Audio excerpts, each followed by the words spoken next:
کے میدان سے سابق قومی کپتان وسیم اکرم نے اپنا میلبرن کا گھر فروخت کے لیے پیش کر دیا۔ پاکستان کے سابق فاسٹ بولر وسیم اکرم اور اپنی فیملی کے ہمراہ اس خوبصورت گھر میں رہائش پذیر تھے۔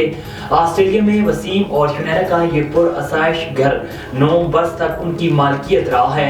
ابتدائی چند سالوں میں یہ فیملی یہاں مقیم تھی، تاہم گزشتہ 2 برس سے یہ گھر وسیم اکرم اور ان کی فیملی نے کرائے پر دے رکھا تھا۔ وسیم اکرم کی اہلیہ شنیرا کہتی ہیں کہ پراپرٹی کی لوکیشن زبردست اور نئے مالکان اس سے لطف اندوز ہوں گے۔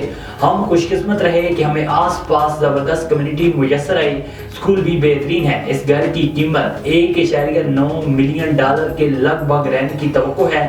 3 بیڈ روم والے اس گھر کو سابق کرکٹر نے آکشن کے لیے پیش کر دیا ہے۔ آسٹریلیا کی ٹیم ڈیوس کپ فائنلز کے سیمی فائنل میں پہنچ گئی۔ آسٹریلوی ٹیم نے حریف جمہوریہ چیک کو 2-1 سے شکست دی۔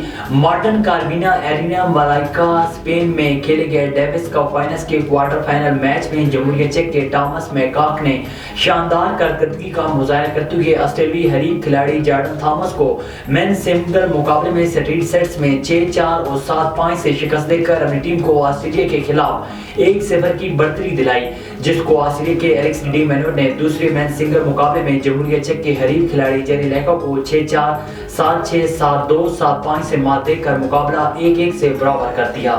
قومی کرکٹ ٹیم کے آل راؤنڈر اور سابق کپتان Shoaib Malik national T20 tournament میں ان ایکشن ہوں گے۔ شعیب ملک نے اپنے ریجن سیالکوٹ کی ٹیم کو جوائن کر لیا۔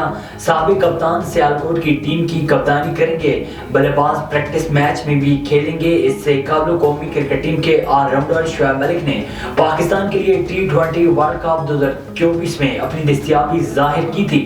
نجی ٹی وی کو دی گئے انٹرویو میں شعیب ملک کا کہنا تھا کہ اگر پاکستان کرکٹ بورڈ نے مجھ سے رابطہ کیا تو میں T20 ورلڈ کپ کھیلنے کے لیے تیار ہوں۔ شعیب ملک کا شمار کامیاب آل راؤنڈر میں ہوتا ہے۔ انہوں نے اپنے T20 کیریئر کے دوران 124 میچز میں 31.21 کی اوسط اور 125.64 کے سٹرائک سے 2435 رنز بنائے ہیں۔